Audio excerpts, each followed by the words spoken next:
In this clip, we're going to be learning about track mats. Now, track mats are just another way that we can create transparency and interaction between two layers. Right now, I have this top layer with a little bit of some kind of boring party footage. And then if I turn that layer off and I look at the layer underneath it, we have a much more lively party. So let's say I've been tasked to create some sort of a transition from this piece of footage to our more lively party. I could just come in here, as we've learned, go into the opacity and key that where we go from 100 to 0% over time, and we just get a fade like that. And that's totally doable. But what if I want it to be more dynamic? What if I want it to feel like there's a lot more going on here? Well, I can use a track mat to bring in a file that has something else happening in it besides just this fade between the two pieces. So I'm just going to turn off that opacity key, and I want to show you a bit of footage. So let's take a look at our project panel. And look at this piece of footage here, the ink transition MP4. I'm going to drag this to the top of my stack, and I just want to play this back for you. So as you can see, this is just footage that is black and white, and it's important to note that it goes from totally white to totally black over time. Now remember, whenever we talked about alpha channels, we talked about how those are black and white. However, a distinction you need to make is that an alpha actually is a channel within the bit of footage. So it's going to be something that's stored in the footage data.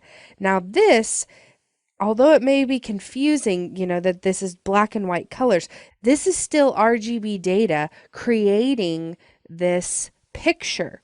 So even though it's only black and white, this is in the RGB channels. If I look at my alpha channel, it's all white because it means I can see this whole piece of footage. Everything that's white, I can see those pixels. So we don't have an actual alpha channel here. So whenever you're working with a track mat, there's two types of track mat, and it's going to be located right here next to the blending modes.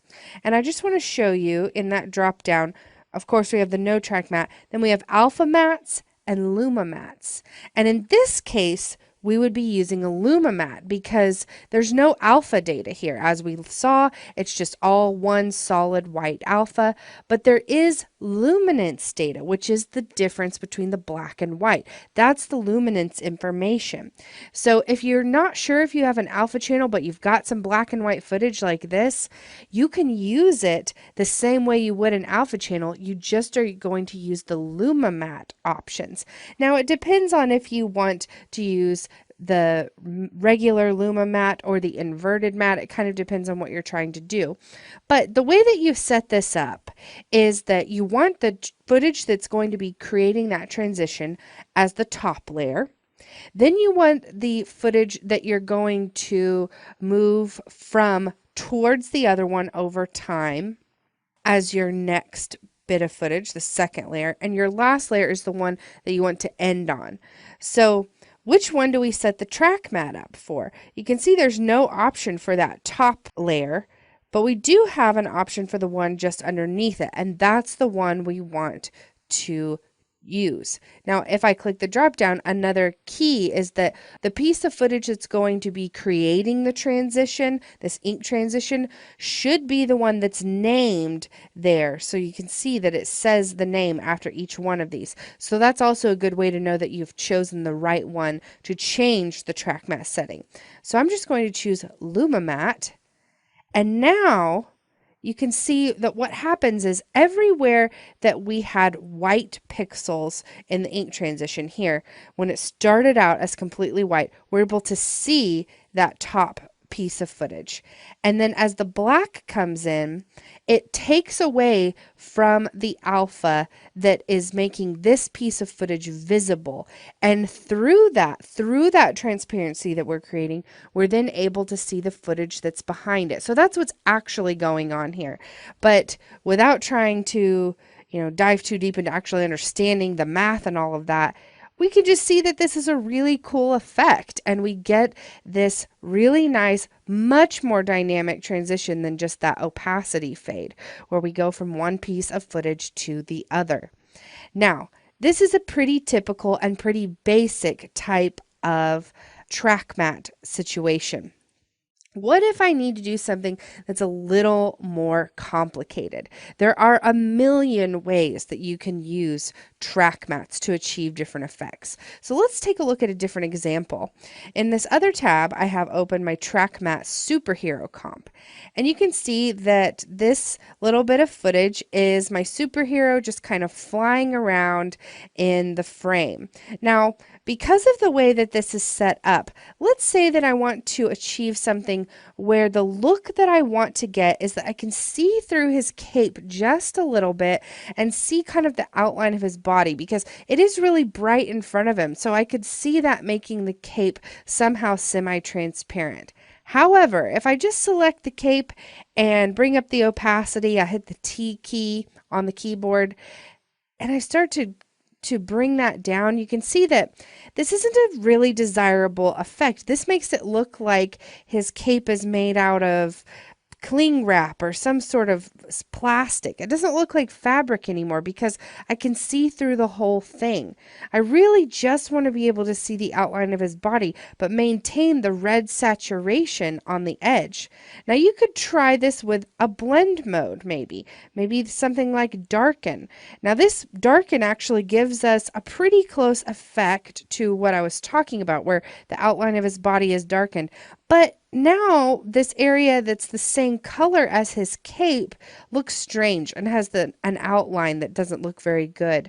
So there's really not a good, easy one-click solution to doing this. So let's figure out a way we can use a track matte to achieve a little outline of his body, but maintain the saturation of the cape itself. So what I'm going to do is actually shift select both the cape and the superhero layers, and I'll hit Control D to duplicate them. And then I'm just going to pull them to the bottom of that stack so they kind of go together, and then these top two go together. Now the reason I did this is because anytime I start to play around with track mattes like this and I've got my two layers, I like to make a duplicate before I start changing a lot of things around, just so I have that there. Now I will turn off the visibility for those two layers and we'll just focus on the top two. So let's see what happens if we say we want to use the superhero.ai layer as an alpha matte. So what we get this time is we're saying that the cape is going to act as the alpha for the superhero body. So what this means is anytime that cape overlaps with the superhero body, we only see the area where they overlap. Now you may say, well, why does the cape have an alpha, but that black and white footage we looked at before doesn't? Well, if I select my cape, I'll turn back on the visibility of it for a moment, select that layer and come over here and view the alpha channel. And we just want to solo the cape, so we're only looking at that one layer. You can see that it does have an alpha channel. The cape itself is white. Those are the pixels that are visible. Anything that's inside the cape. And then everything outside is black, meaning there's no cape there. And this is always happening behind the scenes. Anytime you have a shape layer, it itself is a black and white alpha image. So because this is drawn this way, it inherently is going to have that alpha because we didn't draw anything out here. We only drew the cape itself.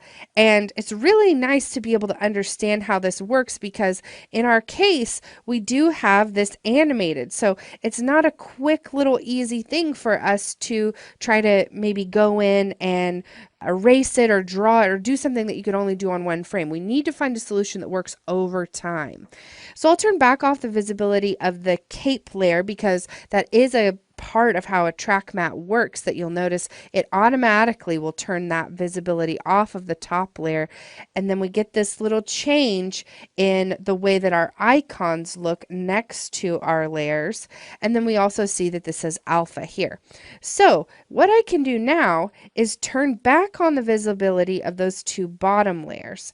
And we're getting really close. The last thing I want to do is to take this superhero layer that we are it's just kind of following along on top of everything, and I want to darken it. So we actually are going to make it look like it's on the other side of the cape. So to do that, I'll just go to Window, and we'll go to our Effects and Presets, and I'll type in Exposure, and we'll drop that on our superhero layer and turn the exposure down. And you can see it just kind of instantly and magically creates this effect where it looks like we can see through the cape just there, but we did achieve what we wanted by maintaining the saturation of the rest of the cape. Now, something else you could do is maybe select this layer, hit the T key, and you could turn down the opacity so that it's even less obvious. So it's just this very slight little cutout. And because we're using this method where we've got our track mat, we're able to really easily control and isolate that one area where the cape overlaps our superhero's body. And now you can see how much control you can get by just creating that track mat, and we could add all kinds of effects to it if we wanted something else to happen, maybe with the exposure, or if you wanted to blur it a little bit, we could add some blur there. There's so many things we can do by just creating this effect that has an isolating factor to it. So I want to talk to you a little bit about the next clip where we're going to learn how sometimes you may need to be troubleshooting and working on creating your own track mats and editing footage so that it can work as a track mat for you, like what we had it in our Luma mat comp. So let's jump into our next clip and we'll talk a little bit more about that workflow.